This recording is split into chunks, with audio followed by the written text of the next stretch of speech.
ትምህርታችን እንሄዳለን። እንግዲህ ባለፈው ጊዜ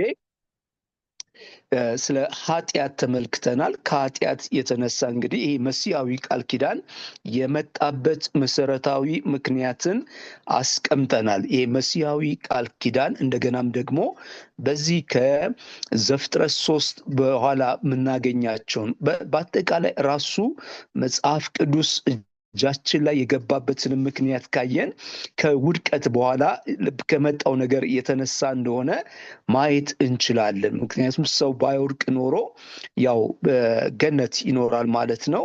መጽሐፍ ቅዱስ እና እነዚህ አይነት መልእክቶች የተለያዩ ስራዎች የሚያስፈልጉ አይሆንም ነበር። ስለዚህ ከዘፍጥረት 3 በኋላ እንግዲህ ትልቁ ቃል ኪዳን ያለው ይሄ መሲያዊ ቃል ኪዳን እንደሆነ ባለፈው ጊዜ አስቀምጠናል።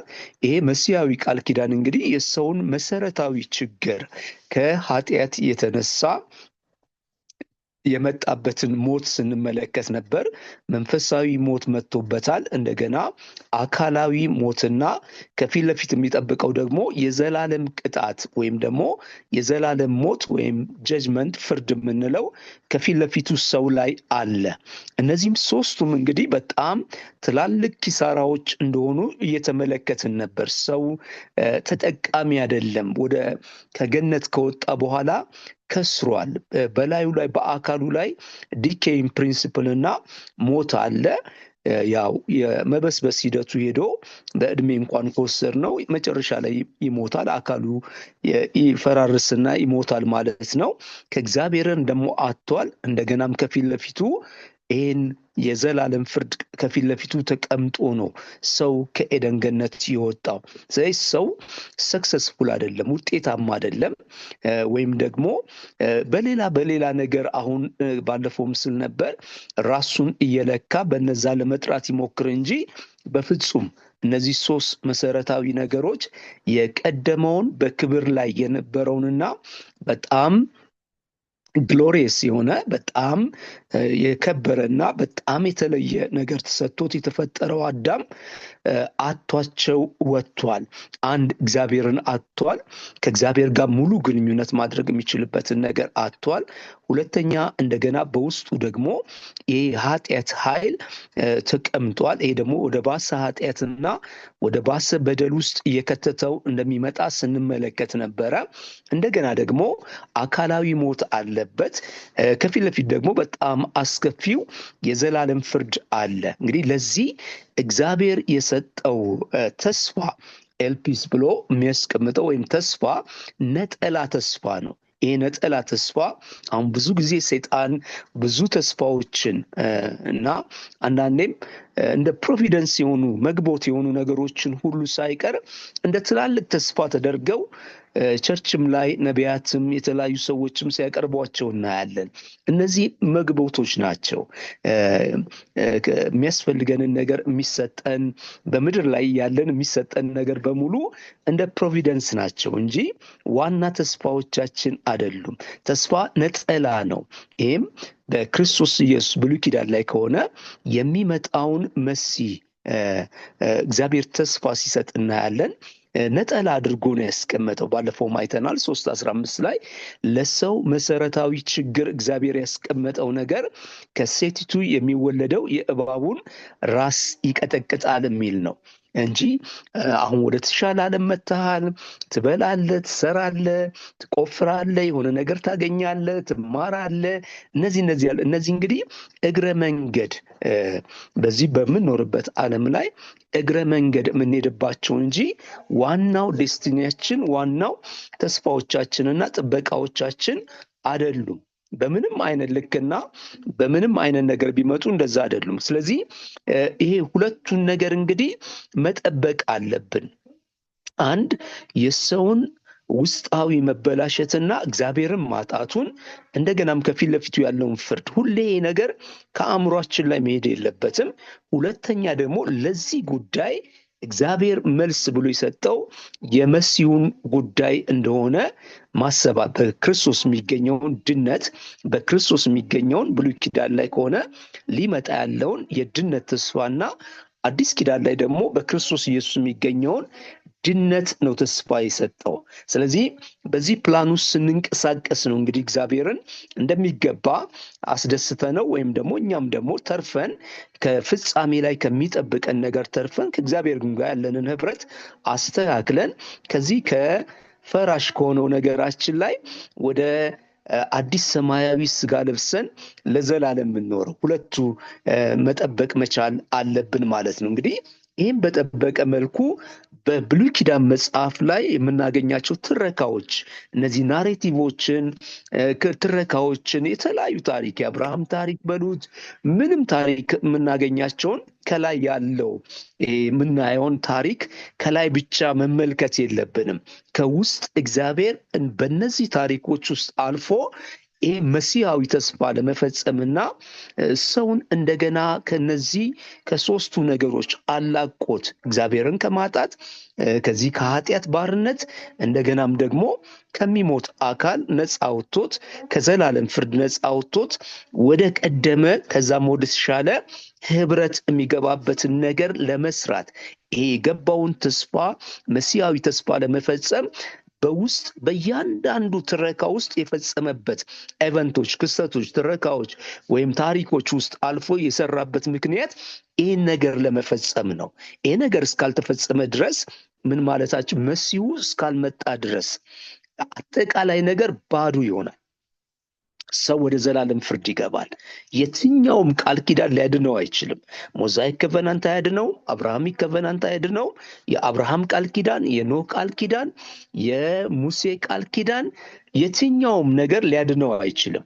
ምክንያቱም ገና ከጅማሬ የሰጠው ነገር ከሴቲቱ የሚወለደው የእባቡን ራስ ይቀጠቅጣል ነው። ሰው ነው ያጠፋው።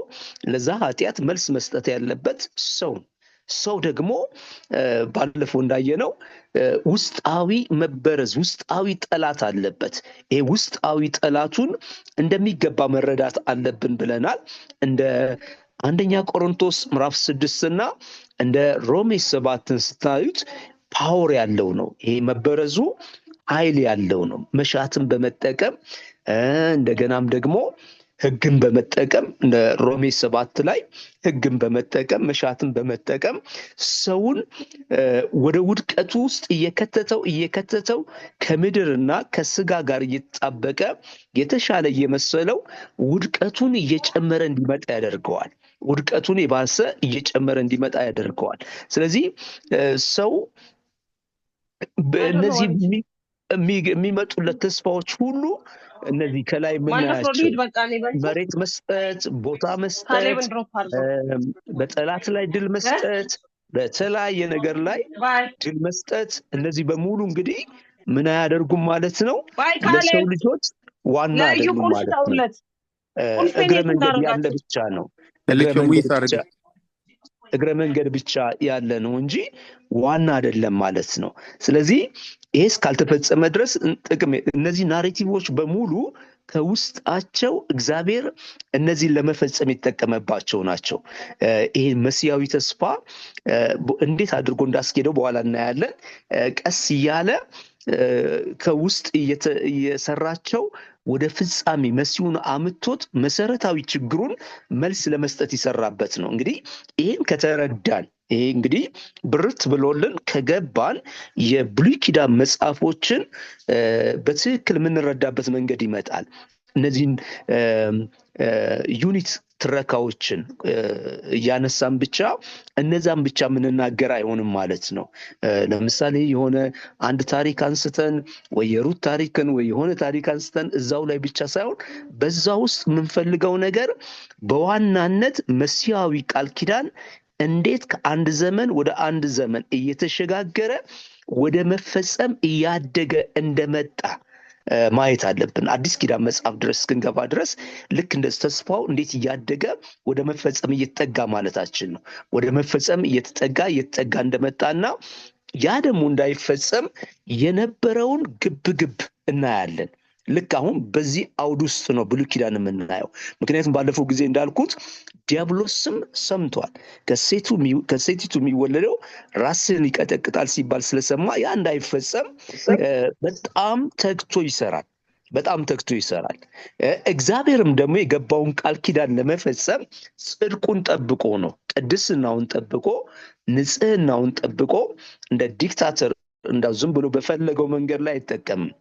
የሰዎችን መታዘዝ የሰዎችን ፈቃደኝነት እየጠበቀ ቃል ኪዳኑን ከአንድ ዘመን ወደ አንድ ዘመን አሻግሮት መሲሁን ለማምጣት እንቅስቃሴውን በብሉይ ኪዳን ዘመን ላይ ሲሄድ ታያላችሁ። እንደዛው መጠን ደግሞ ዲያብሎስ ሰዎች እግዚአብሔር እንዳይታዘዙትና አመፃ ውስጥ እንዲገቡ በተለያየ መንገድ በአንድ መንገድ አይደለም፣ ዳይቨርስ በሆነ ፖለቲካሊ፣ ሃይማኖታዊ፣ ኢኮኖሚካሊ፣ ማህበራዊ በሆኑ ጉዳዮች፣ በጣዖት እምነቶች በተለያየ መንገድ እያሳሳተ እርስ በርስ ባለ ግንኙነት ግድያዎች፣ ጦርነቶች እንዲሆኑ በማድረግ የተለያዩ ነገሮችን ወይም ደግሞ ምቾቶች እንዲሆኑ በማምጣት ወደዛ እንዲያተኩሩ በማድረግ ቃል ኪዳኑ እንዳይፈጸም ለማድረግ በሚችለው በሁሉ አቅሙ ሲንቀሳቀስ እናያለን። እግዚአብሔርም ደግሞ ሁሉን አዋቂና ሁሉን ቻይ አምላክ ስለሆነ ያን ቃል ኪዳን እንዲፈጸም ለማድረግ ከዲያብሎስ ጥበቃና ዕውቀት ባሻገር ቃል ኪዳኑን ከአንድ ዘመን ወደ አንድ ዘመን ላይ በማይታሰብ መንገድ እያሻገረው ሲመጣ እንመለከታለን። እንግዲህ በዚህ ውስጥ እንግዲህ ብሉይ ኪዳን በሌላ አባባል ይሄ ሁለቱ ግብግብ ከበስተኋላ ሆኖ የተከናወነበት መጽሐፍ እንደሆነ ማየት እንችላለን። የእግዚአብሔር ትልቁ አጀንዳ በቃ መሲሁን አመጥቶ መሲሁን ለሰው ልጆች ኃጢአት እንዲሞት አድርጎ ሰዎች ነፃ የሚወጡበትን ነገር መስራት ነው። ዲያብሎስ ደግሞ ያ እንዳይከናወን ለማድረግ የሰዎችን ድካም፣ የሰዎችን ምድራዊነት፣ ቁሳዊነት በመጠቀምና ውስጣቸው ያለውን ሲንፉል ኔቸር ከበስተኋላ ሆኖ በመቀስቀስ ያ ነገር እንዳይፈጸም ለማድረግ ሲንቀሳቀስ ልክ በዚህ አውዱ ስናነበው እስከ ራዕይ መጽሐፍ ድረስ ወጥነቱን ጠብቆልን ይሄዳል ማለት ነው። ከዚህም የተነሳ እያንዳንዱ ታሪክ ላይ ይሄን መፈለግ አለብን ማለት ነው። ይሄን መመልከት መቻል አለብን። እንግዲህ በብሉይ ኪዳን ላይ አንዳንድ መረዳቶች ያስፈልጉናል። በዚህ መጽሐፍ ውስጥ መረዳን ከሚያስፈልጉን በተለይ መሲሁን በተመለከተ በብሉይ ኪዳን ላይ በተስፋ ደረጃ ነው ያለው፣ በአካል ደረጃ እንደሌለ መረዳት አለ። ብዙ ጊዜ ያለው ስህተት በአካል ደረጃ ለማምጣት እንሞክራለን። መሲያዊ ተስፋ ነው ያለው። ይሄ መሲያዊ ተስፋ ዘፍጥረት 3 ላይ ከሴቲቱ የሚወለደው የእባቡን ራስ ይቀጠቅጣል አለ። ተስፋ ነው። ተስፋ አሁን ያልጨበጥነው፣ አሁን ያልያዝነው ግን በእርግጠኝነት ደግሞ ወደፊት የሚፈጸም ማለት ነው። ፊቸር አስፔክት አለው፣ የወደፊት አስፔክት አለው። ተስፋ ሲባል ከጨበጥነው ከያዝነው ተስፋ አይደለም፣ ኦልሬዲ ይዘነዋል ማለት ነው። ተስፋ በምንልበት ጊዜ አሁን ያልጨበጥነው ነገር ግን ከእግዚአብሔር የተሰጠ ስለሆነ በትክክል የሚፈጸም በቅርብ ወይም በሩቅ ወደፊት ላይ ፊውቸር ላይ ማለት ነው በትክክል የሚፈጸም ነገር ግን አሁን ያልጨበጥነው ማለት ነው። ስለዚህ አዳም አልጨበጠውም። ከሴቲቱ የሚወለደው የእባቡን ራስ ይቀጠቅጣል ሲለው ወደፊት ነው። ከኢሚዲየት ፊቸር ጀምሮ እስከ ብሮድ በጣም ወደ ራቀ ፊቸር ድረስ ሊሄድ ይችላል። ያንን እግዚአብሔር ነው የሚያውቀው። ለሰው ግን ሲሰጠው መጠበቅ አለበት። ለሰው ሲሰጠው ዛሬ ሊፈጸም ይችላል፣ ነገ ሊፈጸም ይችላል፣ ተነገ ወዲያ ሊፈጸም ይችላል። ማድረግ ያለበትንና መጠበቅ ያለበትን ነገር እየጠበቀ መሄድ አለበት። እግዚአብሔር ሲናገረን ሁልጊዜ ከኛ የሚጠበቀውን ነገር ማድረግ አለ። መፈጸም የሱ ጉዳይ ነው። ከኛ የሚጠበቀውን ድንገት ከአንድ ሰዓት በኋላ ሊፈጸም ይችላል፣ ወይ ከአንድ ቀን በኋላ፣ ከዓመት በኋላ፣ ከሁለት ዓመት በኋላ ግን ከኛ የሚጠበቀው ነገር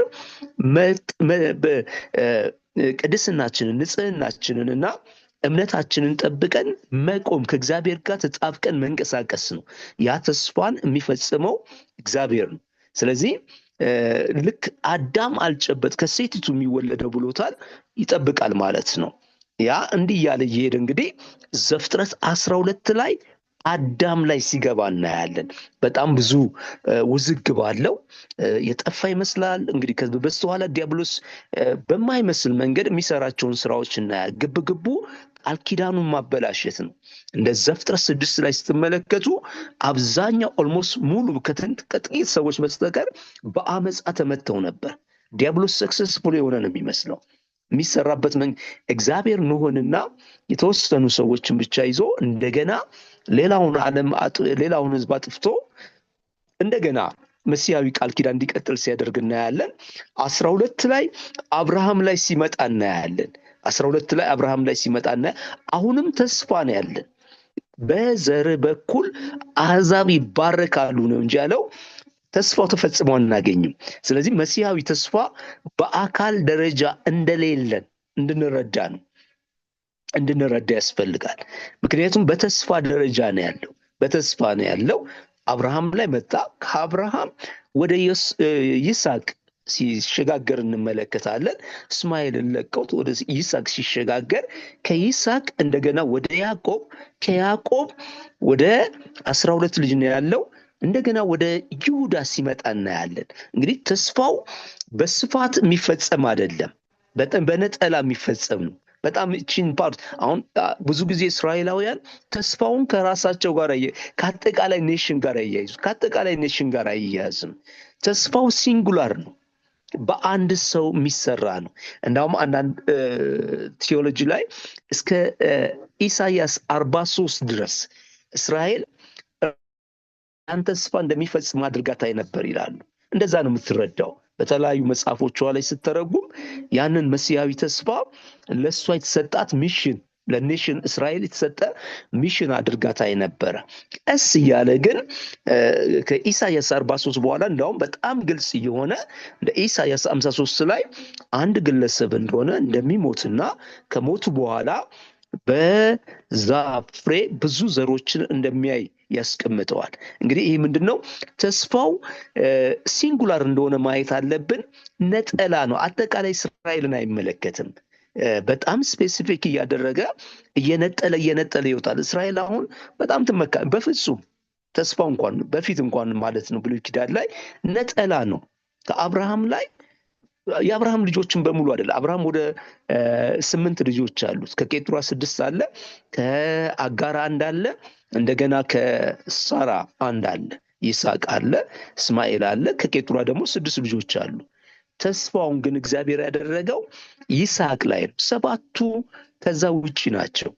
አሁን እነዚህን ወደ ተለያዩ አሕዛብ ስለሆኑ ወይ እንዲህ ልንል እንችላለን። በኋላ እንደገና ይስሐቅ ላይ ደግሞ ኤሳውና ያዕቆብ ከአንድ እናት ከአንድ አባት የተወለዱ፣ ነገር ግን አሁንም ተስፋ ያለው ያዕቆብ ላይ ያደረገው።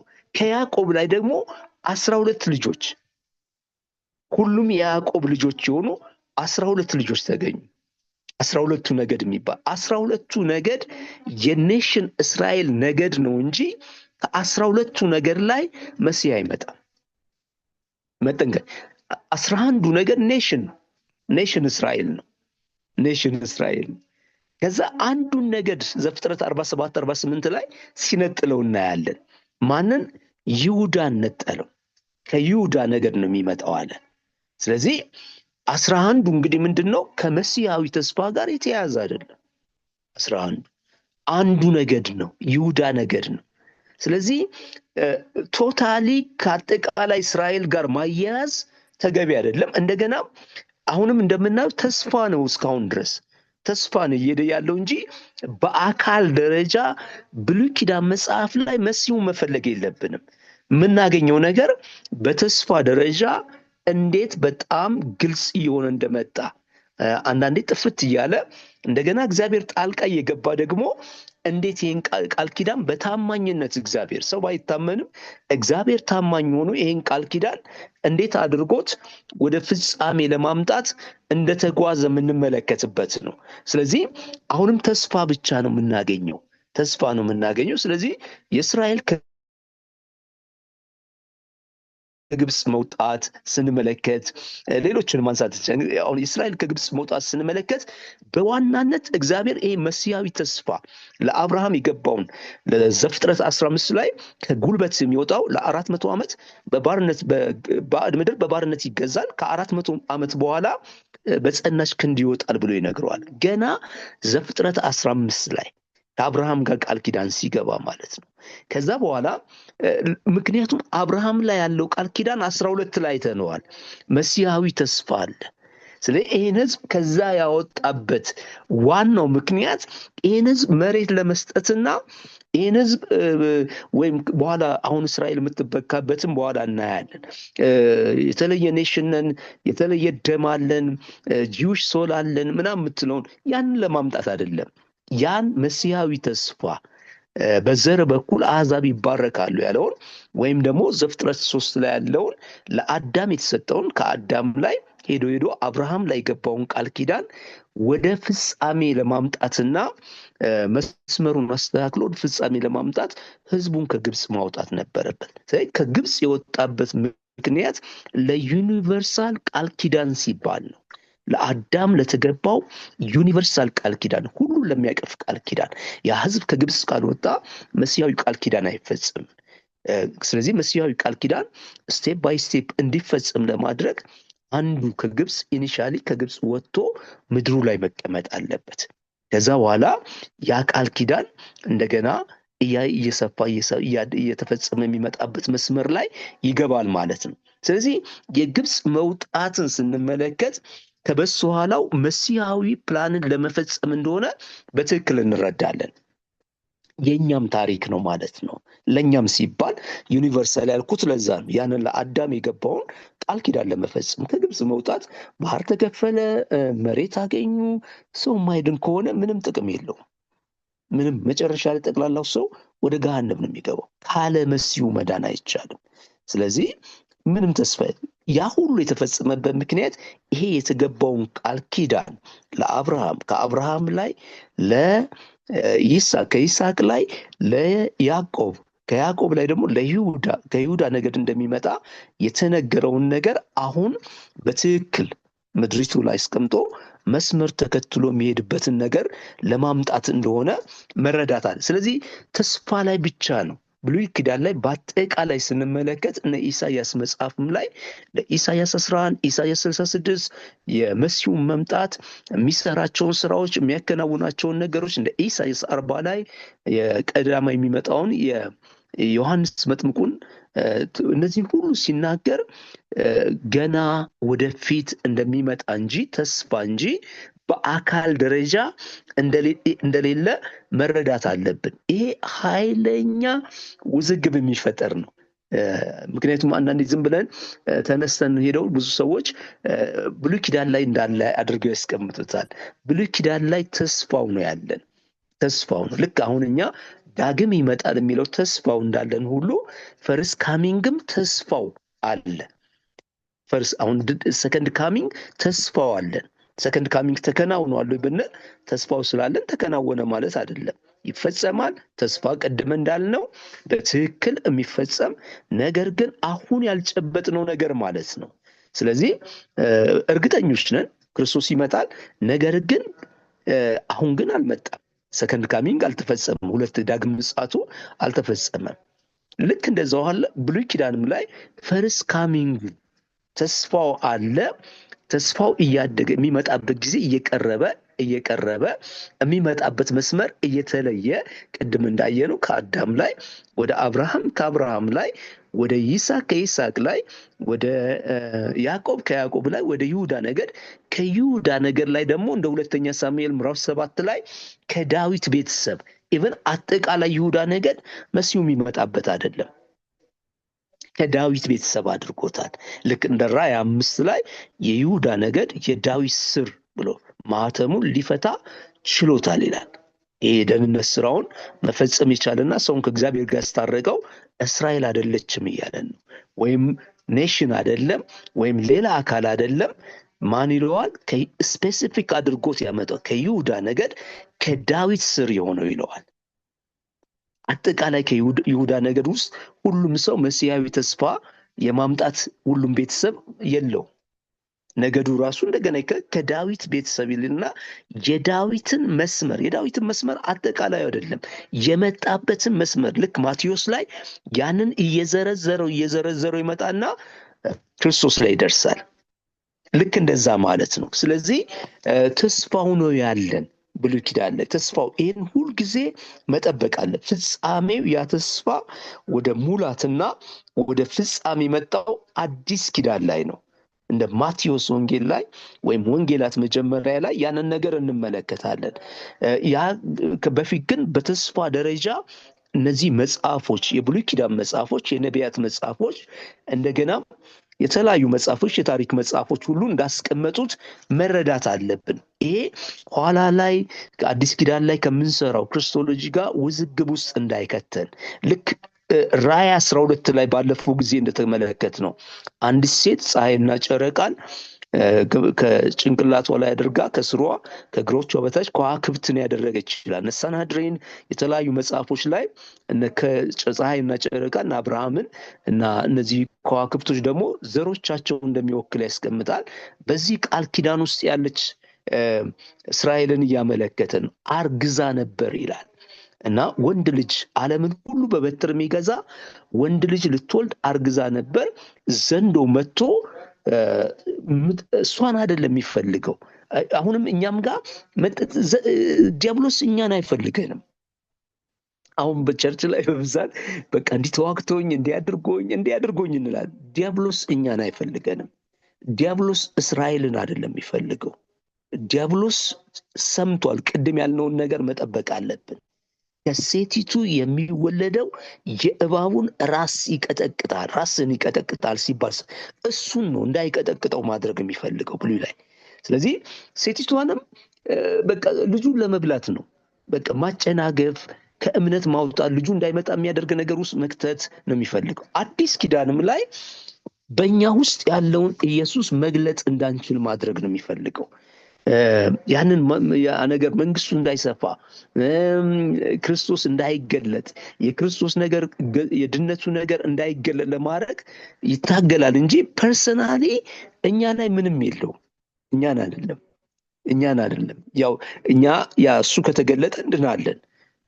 የመዳን መልእክት ሰዎች ይሰማሉ። የመዳን መልእክት ከተሰማ ሰዎች ይድናሉ። ያንን ነው ይሄን። ስለዚህ ጉዳዩ ያለው ከክርስቶስ ኢየሱስ ጋር ነው። ስለዚህ የሚያሳድደውም እንዳይገለጥ የሚፈልገውም ያንን እንደሆነ እንመለከት። ስለዚህ ልክ ራእይ ላይ ስታየው ያችን እንትን ሲያደርጋት እናያለን። ሊበላ ፈልጎ ይላል። የምትወልደው ልጅ ሊበላ ፈልጎ ፊት ለፊቷ ቆመ ይላል። ስለዚህ መሲያዊ ተስፋው ልክ በእርግዝና ነው ያስቀመጠው። እርግዝና ልክ መጀመሪያ ወር፣ ሁለተኛ ወር፣ ሶስተኛ ወር እያለ የሚወለድበት ወራት ሲደርስ እየገዘፈ እንደሚመጣ ተስፋውም እያደገ እንደመጣ እናያለን። ስለዚህ ተስፋው እያደገ መጥቷል። ተስፋው እያደገ መጣ ግን ማለት በአካል ደረጃ በብሉይ ኪዳን ላይ አለ ማለት አይደለም። ይህን በጣም በጥንቃቄ ማሰብ አለብን። በኋላም ስንሰራ እንግዲህ ክርስቶሎጂው ላይ እንደገና ስንመለስ ይህን ነገር ማስታወስ አለብን።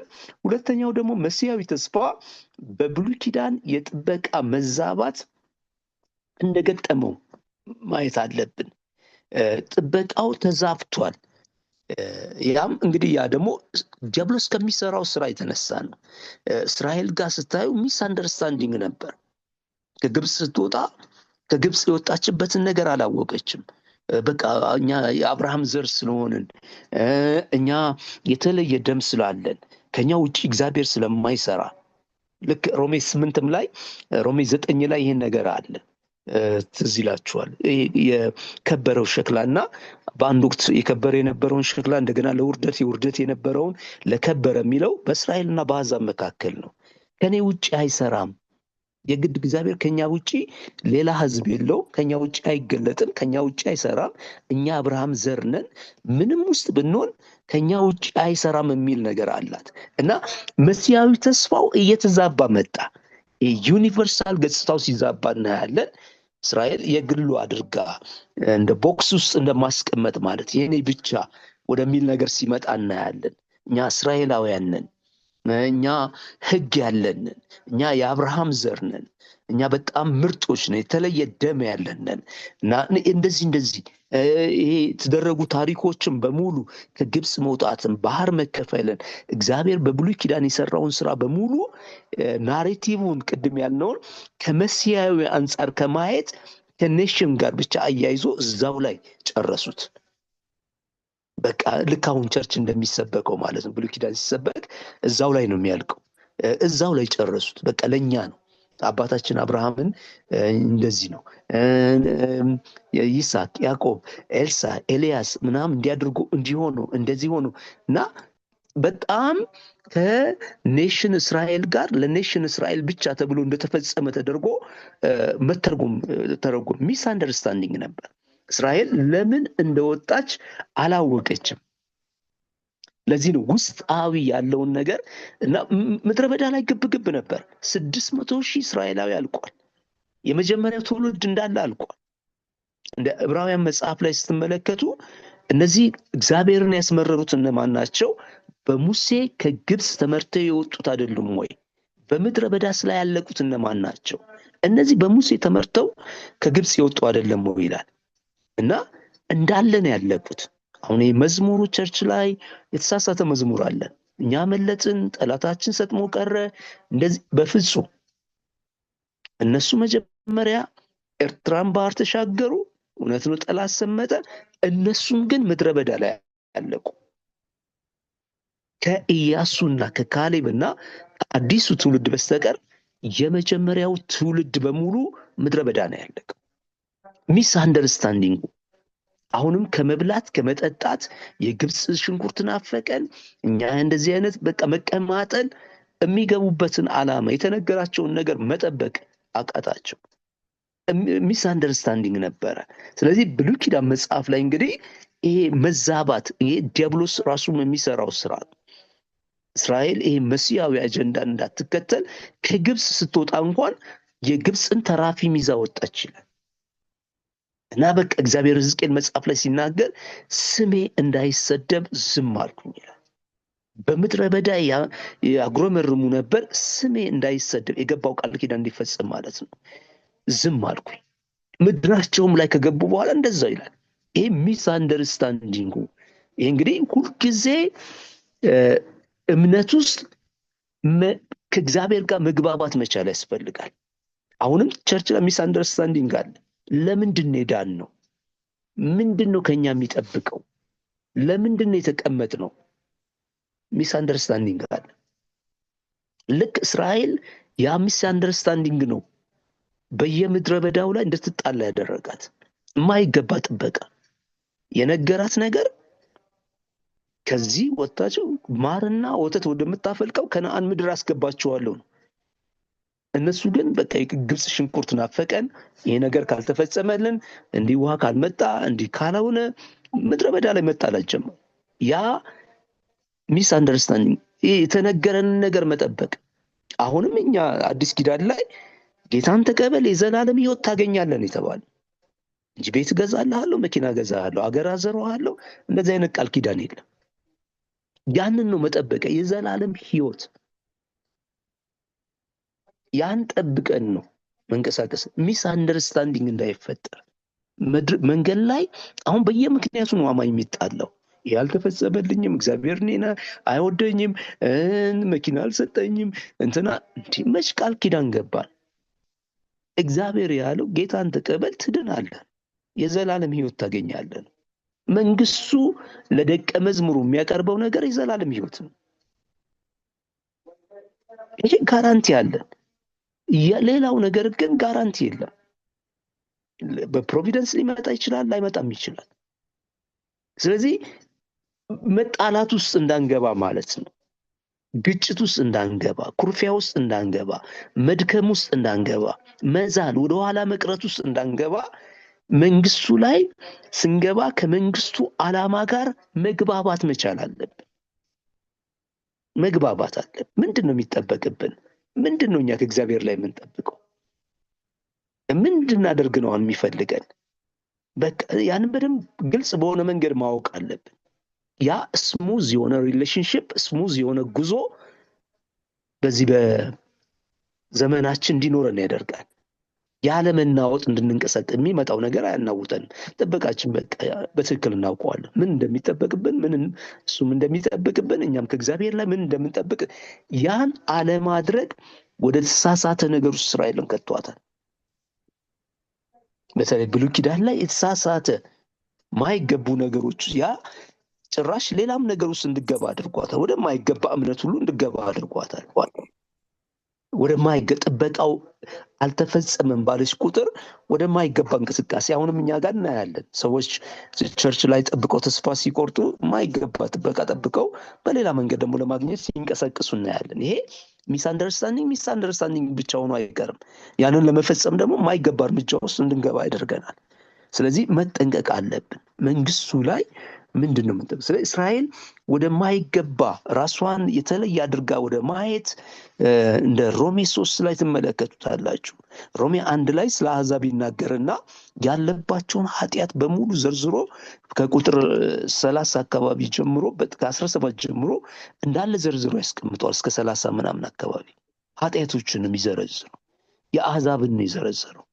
ከዛ እንደገና ይመለስና አይሁዳዊም ላይ ከዛ የተለየ አይደለም። ይሰብካል፣ ይናገራል፣ ግን አንተ ግብዝ ይለዋል። እውር፣ የሰነፎች መሪ፣ አንተ ራስ እንዲህ እየሰበክ ራስ ታደርጋለህ ይለዋል። ምክንያቱም ቅድም እንዳልነው ውስጥ ያለው ሲንፉል ኔቸር ፓወርፉል ነው እና የማይገባ ነገር ውስጥ ግብዝነት ውስጥ በቃ ራሷን በትክክል አታይም። ኃጢአቷን፣ በደሏን፣ ችግሯን ከማየት ይልቅ አባት አብርሃም አለን እና በቃ ምንም ብንሆን እንገባለን፣ የዘላለም ሕይወታል። ምንም ብንሆን እግዚአብሔር ከኛ ጋር ነው፣ የእኛን ነገር ለመፈጸም ነው የሚንቀሳቀሰው። እኛ ይሁዳውያን ነን፣ የተጠራ ደም አለን የሚል የተሳሳተ ግንዛቤ ሲመጣ እንመለከታለን። ይሄ የተሳሳተ ግንዛቤ ደግሞ በኋላ ላይ ጥበቃም እንዲበላሽ አድርጓል። እሱንም እንመለከተዋለን። ከዚህም የተነሳ እንግዲህ ትልቅ ችግር እንዳለ እናያለን። ሌላው ይሄ የጥበቃው መበላሸት ምን አምጥቶባቸዋል? አንዱ ቅድም ያለውን አሁን እስራኤላውያንን ስለ ኦሪጂናል ሲን አያውቁም። በእስራኤል በቃ የምትጀምረው ከዘፍጥረት 12 ላይ አብርሃም ብላ ስለምትል ስለ ኦሪጂናል ሲን አታውቅም። ኦሪጂናል ሲን ለዚህ ነው ከዛ የተነሳ ነው እኛ ውስጣችን መበረዝ አለ። መሰረታዊ ችግራችን ያ ነው። ይህን ደግሞ ካላወቅን የሚመጣው መሲህንም የምንጠብቅበት ምክንያት የተበላሸ ሆኖባታል፣ እናየዋለን። ስለዚህ ኦሪጂናል ሲን እንዳለባት አታውቅም እና ኃጢአት ይህ ቅድም ባለፈው ጊዜ የተመለከትነው የአክት ኦፍ ሲን ያልነው ኢፌክት ኦፍ ሲን እና ኮንሲኩዌንስ ብለን ያስቀመጥነው አክት ኦፍ ሲኑ ወደ ውስጣዊ መበረስ፣ መቆሸሽ፣ ቶታል ዲፕራቪቲ ብለን ያስቀመጥነውን እንዳመጣ እና ሰው ራሱ መመለስ እስከማይችል ድረስ እንደተበላሸ እና እግዚአብሔር መሲያዊ ተስፋ የገባለት ያንን ነገር ሰርቶለት ነፃ ወጥቶት እንደገና አዲስ ሰማያዊ ስጋ ሰጥቶት ወደ እግዚአብሔር መንግስት ወደ ዘላለም ሕይወት እንዲገባ ለማድረግ። ይህን ግን እስራኤል አታውቁም እና ይህን ዲና ያላለ እኛ ንጹሐን ነን፣ አሕዛብ ናቸው ኃጢአተኞች ትላለች። አሕዛብ ቆሻሾች ናቸው፣ እኛ ግን ንጹሐን ነን የሚል እሳቤ እንዳላት እንመለከታለን። ይህም እንግዲህ ጥበቃዋን እንዲበላሽ አድርጓል። እንመጣበታለን። ጥበቃው እንዲበላሽና ማይገባ ነገር እንዲጠበቅ የሚመጣው መሲህን በማይገባ ጥበቃ ውስጥ አሁን ልክ ቸርች ላይም በተወሰነ ደረጃ እንመለከተዋለን። የማይገባ ጥበቃ ሲጠበቅ እናያለን እና ይሄ እንግዲህ አንዱ መሲያዊ ተስፋዎችን እንደሚገባ እንዳትረዳ እንዳደረጋት እንመለከታለን። ይህን ግን ጥበቃ በትክክል ከመጽሐፉ አንጻር ብትመለከት የተሻለ ይሆን እንደነበረ ማየት እንችላለን። ሌላው ደግሞ የሙሴ ቃል ኪዳን እንደሚገባ አለመረዳት እናያለን። በተለይ ግብግቡን እንዲፈጸም ያደረገው የሙሴን ቃል ኪዳን እንደ ፋይናል የመጨረሻ ሙሉ እንደሆነ ተደርጎ መመልከት እስራኤል እስካሁን ድረስ ይህ ነገር አለ።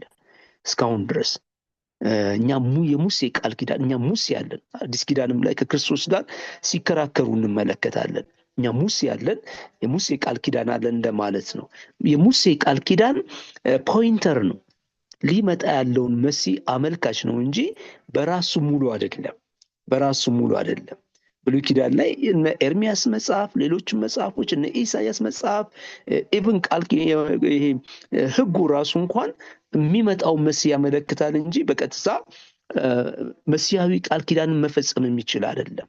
መሲህ በኋላ ሮሜ 7 ላይ ሕግ አለኝ ግን ሕጉ እንደውም ኃጢአትን እንዳውቅ ነው ያደረገኝ፣ ኃጢአት እንድረዳ ነው ያደረገኝ ብሎ ያስቀምጠዋል ጳውሎስ። ሕጉ ኃጢአትን እንዳሸነፈ አላደረገኝም። ሕጉ አትመኝ ባይ መመኘትን ባላወቅ ነበር ይላል። ባላወቅ ሳይሆን ባልተረዳው ነው። ኦሪጂናሊ ኦይዲያ የሚል ቃል ነው፣ ባልተረዳው እንደማለት ነው። ከዚህም የተነሳ የሙሴ ቃል ኪዳንንም በሚገባ መንገድ አልተረዱትም። በሚገባ እንደ ፋይናል ራሳቸውን ከሌላ መለያ አድርገውታል። ግን በሙሴ ቃል ኪዳን ውስጥ መሲያዊ ተስፋ ነው የምናየው። መሲያዊ ተስፋ ለመፈጸም እግዚአብሔር የሰጣቸው እንደሆነ እናያለን። እንደ ገላትያ መጽሐፍ ላይ ካያችሁ ገላትያ 3 ላይ ጳውሎስ ያንን ሲከራከር ታያላችሁ። ኋላ ላይ መጣው ቃል ኪዳን የቀደመውን ቃል ኪዳን አይሽረውም ይላል። አስቀድሞ የተሰጠው መሲያዊ ቃል ኪዳን ነው። ኋላ ላይ እንደገና የሙሴ ቃል ኪዳን ተሰጥቷል። የሙሴ ቃል ኪዳን እንደ መጠበቂያ ብቻ ነው። ይሄ አመፀኛ ሕዝብ መጠበቅ እንደ ሞግዚት ብሎ ያስቀምጠዋል። በኋላ ሞግዚት ነው ብቻ ብሎ ያስቀምጠዋል። ከዚህ የተነሳ ይህንንም አለመረዳት እናያለን። ነገር ግን በአጠቃላይ በሕጎቹ በአጠቃላይ እንዳውም እነሱ ባይ ዘ ወርክስ ኦፍ ዘ ሎው ይላሉ። ሕግም በመስራት እንድናለን። ሕጉ ላይ የተጠበቀውን 613 ሕግጋት እስከጠበቅን ድረስ እንድናለን የሚል ጥበቃ አላቸው። ሕጉ ግን አያድንም። ከሕጉ አንዲቱ መተላለፍ በአጠቃላይ መተላለፍ ነው ይላል። 613 ኮማንድመንት ናቸው። እነዚህም በሙሉ መጠበቅ የሚችል ሰው ማንም የለም። ከዚህ የተነሳ ሕጉ ሊያድን የሚችል አይደለም ማለት ነው። ገላትያም ላይ ያንን ሲናገረው እንመለከታለን። በአንዲቱ መተላለፍ በሁሉም መተላለፍ ነው፣ አንድም ጻድቅ የለም። እንደ ሮሜ ላይ ያንን ሲያስቀምጥል እንመለከታለን። ሌላው መሲያዊ ተስፋዎችን እንግዲህ ከነዚህ ደግሞ የተሳሳተ ግንዛቤ የተነሳ ብሉይ ኪዳን ላይ መጽሐፎቹ ላይ ሳይሆን መጽሐፎችን በማይገባ መንገድ መረዳትና መተርጎም እናገኛለን። መሲሁን ፖለቲካል መሲ አድርጋ እስራኤል ጠብቀው እናያለን። ፖለቲካል መሲ፣ ኢኮኖሚካል መሲ አድርጋ ስጠብቀው እናያለን። ይሄ እንግዲህ አንዱ አያችሁ ዲያብሎስ እንዴት አድርጎ ቅድም ያልነውን እስራኤል ውስጥ ያለውን ጥበቃ እያበላሸ እንደመጣ የምንመለከትበት ነው። መንፈሳዊ መሲ ይሄ የወደቀውን ሰው ለማዳን ተስፋ የተገባውን መሲ ወደ ፖለቲካል መሲና ኢኮኖሚካል መሲ አድርጎ እንድትመለከተው መጽሐፎችን በዛ መንገድ እንዲተረጎም ሲያደርግ እንመለከታለን። እስራኤል የምትጠብቀው ፖለቲካል መሲና ኢኮኖሚካል መሲ እየሆነ ሲመጣ እንመለከታለን ማለት ነው። ከዚህም የተነሳ ጥበቃዋ እየተበላሸ ሲመጣ እናያለን። ጥበቃዋ እየተበላሸ አሁንም የሚሰጡ ትምህርቶች በሙሉ በጁዳይዝም ላይ ከዚህ ጋር የተያያዘ ነው። እስራኤልን ወደ ከፍታ የሚያመጣ እስራኤልን ወደ ኢኮኖሚካል መበልጸግ ውስጥ የሚያመጣ መሲ እንደሚመጣ አድርጎ ያስቀምጠዋል። አንዳንድ ቸርችም ላይ ልክ የክርስቶስ ኢየሱስን ጉዳይ ከብልጽግናና ከተለያየ ነገሮች ጋር ተያይዞ የመንፈሳዊ ስራው የድነቱ ስራ እግዚአብሔርን ወደ መምሰል የማሳደግ ወደ ዘላለም ሕይወት ወደ ቅድስና ወደ ንጽህና ወደ ምጽአትን ወደ መጠበቅ የሚለው እየቀረ ብቻ ወደ መፈወስ ወደ ገንዘብ ወደ መስጠት ስኬት ስራ ምናምን እየጎላ ይመጣል። ይህን አይሰጥም አይደለም፣ ግን እነዚህ እንደ ፕሮቪደንስ ናቸው እንጂ ዋና አይደሉም። ትተናቸው የምንሄዳቸውና በኋላ የምንለቃቸው ነገሮች ስለሆኑ ዋና አይደሉም፣ ግን በጣም ይጎሉና ያንን ሸፍነውት ይቀመጣል። ያኔ መጠንቀቅ አለብን። ጎልቶ መቀመጥ ያለበት መንፈሳዊ መሲ ነው። ክርስቶስ የድነት ጉዳይ እንደገና ደግሞ እግዚአብሔርን ወደ መምሰል ማደግ የተቀመጥንበትን ዓላማ ፈጽመን አገልግለን ወደ መሸለም ምጽአትን ወደ መጠበቅ እነዚህ ነገሮች ጎልተው ቸርች ላይ መሰበክ ሰው በዚህ ውስጥ መዋጥ አለበት። በዚህ ውስጥ ነው መንቀሳቀስ ያለበት እንጂ ወደዚህ ወደ ኢኮኖሚ ወደ ምኑ ጎልቶ ከመጣ አጠቃላይ ጥበቃው ከገንዘብ ጋር ከሀገር ጋር ከቦታ ጋር ከቁሳቁስ ጋር ይሆንና ያ በጎደለ ያ ባነሰ ቁጥር ያ ደሞስ አይጠገብም ያ አይበቃኝም በሚል ማኩረፍ፣ መጣላት፣ ወደማይገባ አቅጣጫ መሄድ፣ መንፈሳዊነትን ማጣት በማይገባ መንገድ እነዛንም ነገሮች ማሳካት ውስጥ ወደ መግባት ይመጣል። እስራኤል ልክ እንዳደረገችው ማለት ነው። እንግዲህ ይሄ ፖለቲካል መሲ እና ኢኮኖሚካል መሲ መጠበቋ ካያችሁት ያመጣባት ችግር አለ። ዲያብሎስ አውቆ ነው ይሄን ያደረገው። ከዛ ያን ነገር ለማሳካት በዙሪያ ያሉ ሀገሮችን አማልክት ማምለክ ጀመረች። እነዚህ አማልክት ከዚህ ጋር የተያዙ ናቸው። እነ በዓለም ብታያቸው የጀግንነት አምላክ ተብሎ ይወሰዳል። እነ አሼራ፣ እነ ተሙዝ የልምላሜ እና የምርታማነት አምላክ ተብለው ይወሰዳሉ። ስለዚህ ከእግዚአብሔር ጋር እንግዲህ ወተትና ማር የምታፈልቀው ምድር ላይ ከታቸዋል ብሏቸዋል። ያንን ለማሳካት ግን በቀጥታ ሲያዩ ስላልሞላላቸው ዙሪያቸው ያሉ አገሮችን ያሉ አማልክትን የመጡበት ምክንያት ወደዛ ብልጽግና ለመግባት ነው። እነ ተሙዝ የአትክልት አምላክ፣ እነ አሼራ፣ እነዚህ የልምላሜ መውለድ የጀግንነት እንዲህ አማልክቶች ናቸው። እነዛም በማምጣት ወደ ብልጽግና ውስጥ ለመግባት ነው። ይሄ እግዚአብሔርን እየለቀቁ ወደ ጣዖት አምልኮስ እየገቡ ጥበቃ ሲበላሽ ከእግዚአብሔር ጋር ያለንም ነገር እየተበላሸ ነው የሚመጣው። ጥበቃችን ስጋችን ላይ ሲሆን፣ ምድር ላይ ሲሆን፣ የተለያየ ነገር ሲሆን ያንን ለማሳካት አካላችን ስለሚፈልግ የማይገባ አቅጣጫ ውስጥ እንገባለን። የማይገባ አካሄድ ውስጥ እንገባለን። በማይገባ መንገድ ነገሮችን ለማምጣት እንንቀሳቀሳለን። ምክንያቱም አካላችን በጣም ይፈልጋቸዋል። ድራይቭ ያደርገናል፣ ፎርስ ያደርገናል፣ ይነዳናል እና ከዛ በምንም አምተነው መያዝ እንፈልጋለን እና እስራኤልን እንዳለ በጣም የሚያሳዝን ነገር ከግብፅ ስትወጣ ጀምራ አማልክት ይዛ ወጣች። እንደገና ሰለሞን ተመልከቱ። ሰለሞን መጨረሻ ላይ ሚስቶቹን አማልክት ማምለክ ጀመረ። ከዛ እንደገና ደግሞ በአንተ መንግስት አይሆንም ብሎ አለው። ኢዮርብዓም ከመጣ በኋላ መንግስቱ ለሁለት ተከፈለ፣ ሰሜን እስራኤል እና ደቡብ እስራኤል። ስለዚህ ሰሜን እስራኤልን ከፍሎ እንዳይመጣ ለማድረግ ኢዮርብዓም መልሶ በአምልኮ ምክንያት እንዳይገናኙ ለማድረግ፣ ምክንያቱም አንድ ቤተ መቅደስ ነው ያለው፣ ኢየሩሳሌም ነው ያለው፣ ጽዮን ላይ ነው ያለው። እስራኤላውያን ያንን ማምለክ ይፈልጋሉ። 10ሩ ነገድ እንደገና ተመልሶ እንዳይቀላቀል በዚህ በአምልኮ ምክንያት ሁለት ጣዖቶችን ሰርቶ ከግብፅ ያወጧቸው እነዚህ ናቸው አላቸው። ከዛ ጣዖት በግፍ መመለክ ጀመረ። ይሄ አሁን ከላይ ስታዩ ስለ ጣዖት ብቻ ነው የምናስብ። ከበስተኋላ ግን መሲያዊ ተስፋ እንዳይፈጸም አጠቃላይ እስራኤል ጣዖትን ካመለከ መሲሁ የሚመጣበት መስመር የለም ማለት ነው። የጠራ ማንም ሰው የለም ማለት ነው። ስለዚህ አጠቃላይ እስራኤል ቤተ መቅደሱ ጋር ሳይቀር እንደ ሕዝቅኤል 6:8 ላይ ስትመለከቱ ቤተ መቅደሱ ውስጥ ራሱ ለራህ አምላክ ያመልኩ ነበር እና ይሄ ጥበቃ በተበላሸ ቁጥር ወደማይገባ እንቅስቃሴ በከሄደ ቁጥር የበለጠ ሰው እየዘቀጠ ይሄዳል። የበለጠ ወደማይገባ እንቅስቃሴ ውስጥ ይገባል። ጣዖትን ወደ ማምለክ። አሁን ጣዖት ባንለው የማይገቡ ጣዖቶች አሉ። እንደዚህ ቆመው እንደ ሐውልት ተቀምጦላቸው የምናመልካቸው ላይሆን ይችላል። ግን መዓት እኮ ችግሮች አሉብን። መዓት ጣዖት፣ የዘመኑ ጣዖት የሆኑ ነገሮች አሉ። ስልኮች፣ መዓት ነገሮች፣ መዓት የማይገቡ ጊዜያችንን የሚበሉ ነገራችን ለእነሱ ስን የማይገባ ዋጋ የምንከፍልባቸው ነገሮች፣ የማይገባ ነገር ውስጥ የምንገባባቸው፣ ኃጢአት ውስጥ የምንገባባቸው፣ ከእግዚአብሔር ጋር የሚያጣላ ነገር ውስጥ የምንገባባቸው መዓት ነገሮች ተቀምጠውልናል። እንግዲህ ይህ ጥበቃ ሲበላሽ ነው። ጥበቃ ሲበላሽ እግዚአብሔርን መጠበቅ፣ እግዚአብሔር የሰጠውን ተስፋ መጠበቅ ትቶ ሰው ከዛ መስመር ወርዶ ወደ ስጋውና ወደ ማይገባ ጥበቃዎቹ ሲገባ፣ ኢቨን እግዚአብሔርን ለማይገባ ነገር ሲጠብቀው ከእግዚአብሔር ላይ ሲያጣ ያንን ነገር መልሶ በማይገባ ነገር ለማምጣት ማይገባ ነገር ውስጥ ይገባል። እየደከመ ይመጣ። ክርስትናው ካያችሁ እየደከመ የሚመጣበት ምክንያት ይሄ ነው። ያ የተገባውን ተስፋ ለማግኘት ወደማይገባ ነገር ውስጥ ሰው ይገባል።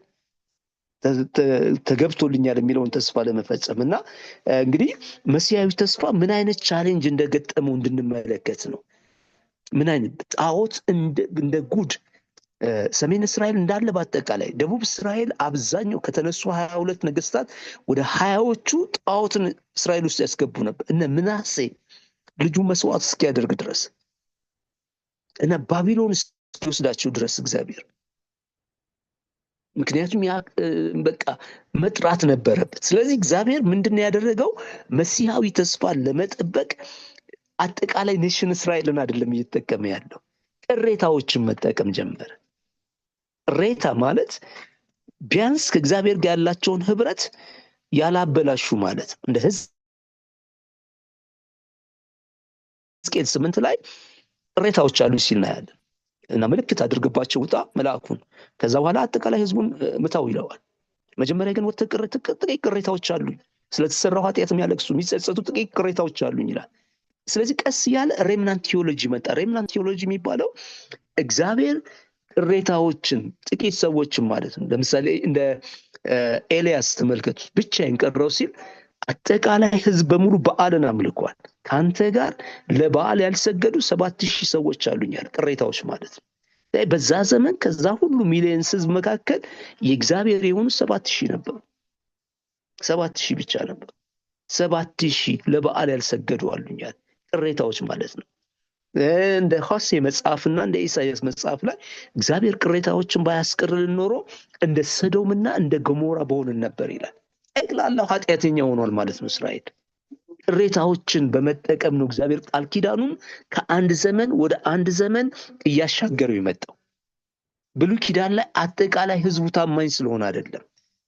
በህዝቡ መካከል በጣም ጥቂት ሰዎች ቢያንስ እግዚአብሔርን ሳይክዱ ጣዖትን ሳያመልኩ እግዚአብሔርን እየፈሩ የሚቀመጡ ጥቂት ሰዎችን በመጠቀም ቃል ኪዳኑን ከአንድ ዘመን ወደ አንድ ዘመን እያሻገረ መጥቷል እግዚአብሔር። ብሉይ ኪዳን ላይ አጠቃላይ ህዝብ አይደለም ማለት ነው። አጠቃላይ ህዝብን አይደለም ይጠቀመባቸው። ቅድም እንዳልነው መስመሮችን እየጠበቀ ሲመጣ እንመለከታለን። መስመሩም ሲበላሽ እናያለን። ስለዚህ ያኔ ደግሞ ግለሰቦችን ጥቂት ሰዎችን እየተጠቀመ ከአንድ ልክ እንደ ባቢሎን ላይ እነ ዳንኤል፣ እነ ይስሐቅ፣ ሚሳቅ፣ አብድናጎን ታገኛል። ሌላው በሙሉ ሰግዷል። ይስሐቅ፣ ሚሳቅ፣ አብድናጎ፣ እነ ሕዝቅኤል፣ እንደዚህ እነ ኤርሚያስ ዘመን ላይ አንድ ሰው ካለ ይላል እግዚአብሔር፣ አንድ ሰው ካለ እዚህ ከተማ ላይ እኔ የማመጣውን ቅጣት እተዋለሁ። አንድ ሰው ካለ ፈልግ። አንድ ሰው እንኳን አልነበረም። ነቢያት በበዓሊም መንፈስ ተነበዩብኝ ይላል። ባለ ኦሪቶች ተውኝ፣ ነገስታት አመጹብኝ። አንድ ሰው የለም ይላል እግዚአብሔር። ያ ሁሉ እስራኤል እንግዲህ ያስቡት፣ አንድ ሰው። ስለዚህ እግዚአብሔር ቅሬታዎችን በመጠቀም ከአንድ ዘመን ወደ አንድ ዘመን ቃል ኪዳኑን በማሻገር እንዲፈጸም ያደረገው ነው እንጂ አጠቃላይ እስራኤል መሲሐዊ ቃል ኪዳን እንዴት ነው የሄደው ስንል በእግዚአብሔር ጥበብ፣ በእግዚአብሔር ታማኝነት፣ በእስራኤል ታማኝነት አይደለም፣ በእግዚአብሔር ታማኝነት። እስራኤልማ ጣዖት እያመለከች ነው የምናገኛት። ማይገባ እንቅስቃሴ ውስጥ እናገኛታለን። መጽሐፎቹን በጥራዝ ነቀዝ ስንሰብካቸው ነው ጥሩ የሚመስሉት። ማለት እነዚህ ከየመካከሉ ላይ ፒክ እያደረግን ማለት ነው። ከግብፅ አወጣቸው፣ ባህር ከፈለላቸው ስንል ያችን ብቻ ነው ያወጣን። ባህር የተከፈለለት ሰው ምን ሆነ ስንል እግዚአብሔር ላይ አምጾ ምድረ በዳ ላይ ነው ያለቀው። የቀረውም ታዩታላችሁ። እንደነ ኢያሱ መጽሐፍ ላይ ስትመለከቱ እንዴት አድርገው የእግዚአብሔርን ሕግ ሰብረው እንደገና ዙሪያቸው ካሉ ሀገሮች ጋር እንደተባበሩ ታያላችሁ። መሳፍን ዘመን ላይ ስገቡ መዓት ችግር እንዳመጣባቸው፣ እንዳለ አመፃ ውስጥ እንደነበሩ፣ በየጊዜው ይቀጣቸውና ለጠላቶቻቸው አሳልፎ ይሰጣቸው እንደነበረ ታያላችሁ። ይሉበት በየመጽሐፉ በጥራዝ የሆነች ጥቅስ እያነሳን አይደለም። አንድም ዘመን ላይ በሙላት እግዚአብሔርን አስደስተው አታውቅም። አመፅ ነው የምታገኙት፣ ችግሮች ነው የምታገኙት። ከዛ እንደገና ተመልከቱ፣ ከመሳፍንት ዘመን ላይ እነ ሳሙኤል ዘመን ላይ እነ ሳኦልን ችግር ታያላችሁ። ከነ ዳዊት ጋር የነበረውን ግብግብ ታያላችሁ። ከዛ በኋላ እንደገና ነገስት መጽሐፎች ላይ የጣዖት አምልኮን በስፋት እንመለከት።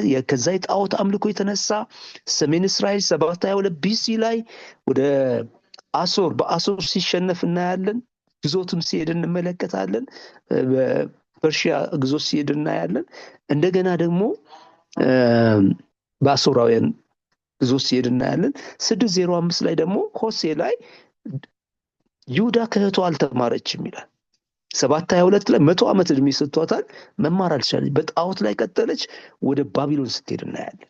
ከባቢሎን መልስ ፖስት ኤግዚሊክ ራይቲንግስ እነዚህ እነ ሆሴዕ አብድዩ ምናምን ስናነብ አሁንም በደል በዝቶ ነው የምናገኝ። የትም ቦታ ላይ ይሄ አሁን ቸርች ላይ የሚሰበከው አይነት እስራኤል ለእግዚአብሔር የተሰጠች በጣም የተወደደች በጣም በስሙዝ ግንኙነት የምትሄድ አናገኝም። ይሄ እንደ ፈንድሻ የተለያዩ ጥቅሶችን እየዘለልን ተገጣጥሞ የተሰራ እንጂ ሙሉ መጽሐፉ ላይ የምናየው በታማኝነት እግዚአብሔር በታማኝነት ቃል ኪዳኑን ለመፈጸም መሲሐዊ ቃል ኪዳን ለመፈጸም በየዘመናቱ ቅሬታዎችን በመጠቀም ጽድቁን ቅድስናውን ጠብቆ ቅሬታዎችን በመጠቀም ራሱ ቃል ኪዳኑን ከአንድ ዘመን ወደ አንድ ዘመን እንዲሄድና እንዲሻገር በታሪክ ውስጥ ጣልቃ የገባ የሰራውን ስራ እናያለን። ስለዚህ አዲስ ኪዳን ላይ የምናየውን መሲሐዊ ቃል ኪዳን ለአዳም የተሰጠውን ዩኒቨርሳል ገጽታ ያለውን ቃል ኪዳን በእስራኤል ውስጥ አመጥቶ ሲፈጽመው እግዚአብሔር ራሱ ታማኝ ሆኖ እስራኤል ታማኝ ሆና ሳይሆን ራሱ ቅሬታዎችን በመጠቀምና እንደገናም የእስራኤልን አመፅ ተመልክቶ ሳይሸሽ ቅሬታዎችን በመጠቀም ከአንድ ዘመን ወደ አንድ ዘመን እያሻገረው ወደ ፍጻሜ ያመጣው ቃል ኪዳን እንደሆነ እንመለከታለን። እዚህ ላይ በሚቀጥለው የኢንተርቴስታሜንታል እና ከዛ ወደ ተለያዩ ጉዳዮች እንገባለን። በዛሬው ላይ ግን ጥያቄ ኮመንት ካለ ማይክ ፍሪ አድርግላችሁ።